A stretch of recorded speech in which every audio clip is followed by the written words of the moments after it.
करवीर तालुक्यातील कोपार्डे इथल्या शासनाच्या जलजीवन मिशन योजनेचं काम फक्त 40% पूर्ण झालं असून अजूनही 60% काम अपूर्ण असून MB पूर्ण नसताना पुन्हा वाढीव 70 लाख निधीची मागणी करण्यात आली आहे. यामध्ये मोठ्या प्रमाणात भ्रष्टाचार होत असल्याचा आरोप माजी जिल्हा परिषद सदस्य विलास पाटील यांनी पत्रकार बैठकीत केलाय. 2022 मध्ये ग्रामसभेच्या मंजुरीनं जलजीवन मिशन योजनेला मंजुरी देण्यात आली. यावेळी योजनेचा प्रस्ताव ग्रामसभेसमोर ठेवून MB करत असताना गावातील प्रमुख व्यक्ती आणि ग्रामपंचायत प्रशासनासमोर त्याचं सादरीकरण करावं असं निश्चित झालं होतं, पण तसं काही झालं नाही. 15 ऑगस्टच्या ग्रामसभेत आवाज उठवल्यानंतर नंदीवाले वसाहतीत पाण्याची टाकी न करता बादखडी या ठिकाणी फिल्टर हाऊस आणि पाण्याची टाकी बांधण्याचं काम सुरू झालं. या योजनेत इंटेक पाण्याची टाकी आणि वितरण व्यवस्था यांचा समावेश असून आत्तापर्यंत फक्त 40% काम पूर्ण झालंय. पण इंटेक सुस्थितीत असल्याचा ठराव देऊन पुन्हा वाढीव 15% म्हणजेच 70 लाखाच्या निधीची मागणी करण्यात आली आहे.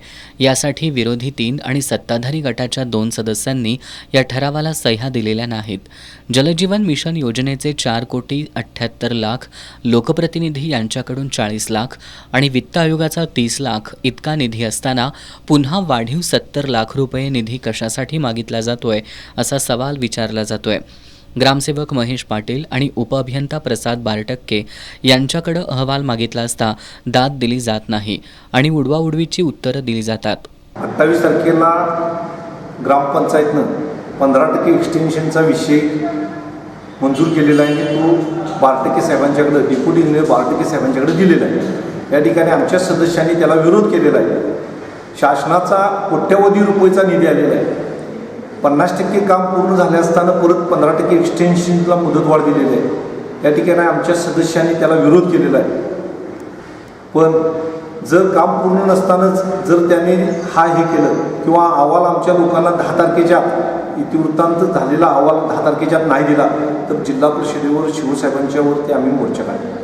यामध्ये ग्रामपंचायत, पंचायत समिती आणि जिल्हा परिषद इथल्या सर्व यंत्रणांची मिलीभगत असून शासनाच्या पैशाची लूट केली जात असल्याचा आरोप विलास पाटील यांनी केलाय. याबाबत जिल्हा परिषदेचे मुख्य कार्यकारी अधिकारी S. कार्तिकेयन यांनी दखल न घेतल्यास 10 जून रोजी जिल्हा परिषदेवर मोर्चा काढू असा इशारा यावेळी देण्यात आला.